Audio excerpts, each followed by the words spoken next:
ওঠো, জাগো, লক্ষ্যে না পৌঁছানো পর্যন্ত থেমো না, যার উক্তি তার জীবনটাই থেমে গিয়েছিল মাত্র ৩৯ বছর বয়সে। ১৯০২ সালের ৪ জুলাই মহাসমাধিস্থ হয়েছিলেন স্বামী বিবেকানন্দ। যাত্রা করেছিলেন রামকৃষ্ণ লোকে, কিন্তু রেখে গেছেন তার পথ, তার আদর্শ। স্বামী বিবেকানন্দের শিক্ষা ও দর্শন দেশের ধর্ম, শিক্ষা, চরিত্র গঠন এবং বিভিন্ন সামাজিক বিষয়ের সঙ্গে সম্পর্কযুক্ত। স্বামীজির শিক্ষা সম্পর্কে রবীন্দ্রনাথ বলেছিলেন, যদি ভারতবর্ষকে জানতে চাও তবে বিবেকানন্দকে জানো।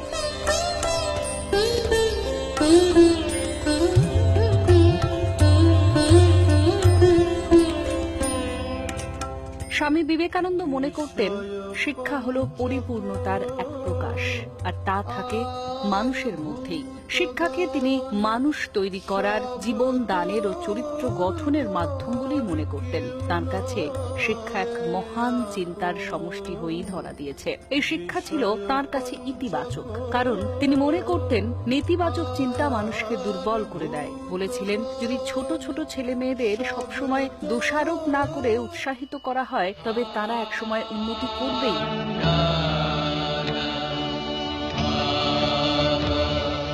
শিক্ষার সঙ্গে যোগ হয়েছিল ধর্ম। শিকাগো বিশ্ব মহাধর্ম সম্মেলনে তার বক্তৃতা শুধুমাত্র দর্শন তত্ত্বে সীমাবদ্ধ ছিল না। স্বামী বিবেকানন্দ বলেছিলেন, ধর্ম হলো আত্ম উপলব্ধির, আত্মজাগরণের। সমগ্র আত্মার বিশ্বাসে রূপান্তরিত হওয়াকেই তিনি ধর্ম বলে মনে করতেন।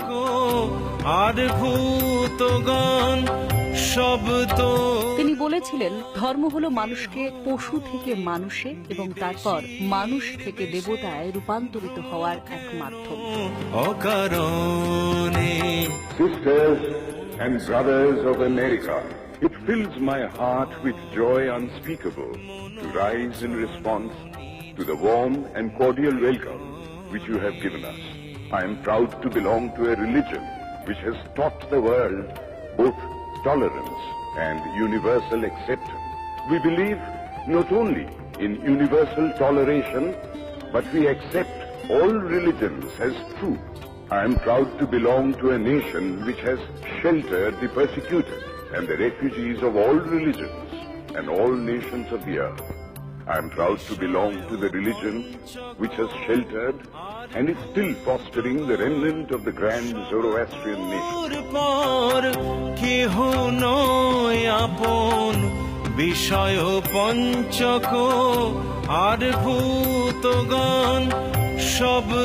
ঠিক এই মতাদর্শেই তিনি বলতে পেরেছিলেন, মানুষের মধ্যেই ঈশ্বর থাকেন, তাই মানুষের সেবা করাই ঈশ্বরের সেবা। সংসার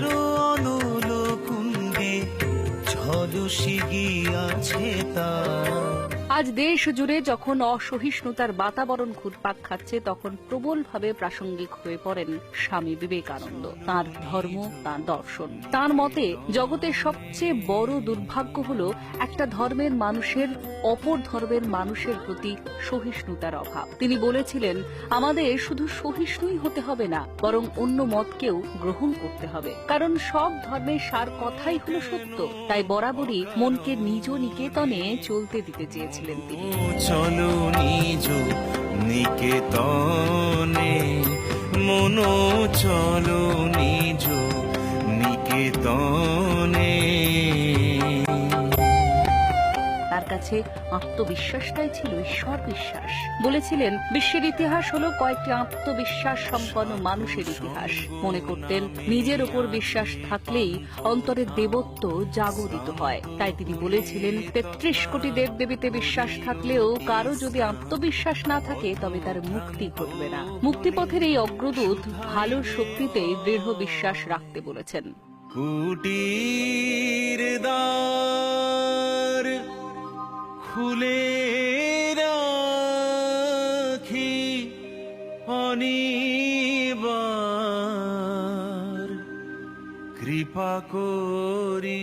ঈর্ষা আর সন্দেহের অবসান ঘটিয়ে যারা ভালো হতে বা ভালো করতে চেষ্টা করছে, তাদের সাহায্য করার কথা বলে গিয়েছেন। অন্তরের আনন্দ নিকেতনে দ্বার খুলে সেই মুক্তির আলোই তো দেখাতে চেয়েছিলেন তিনি। এই মুক্তিপথের দিশারির নামই তো বিবেকানন্দ।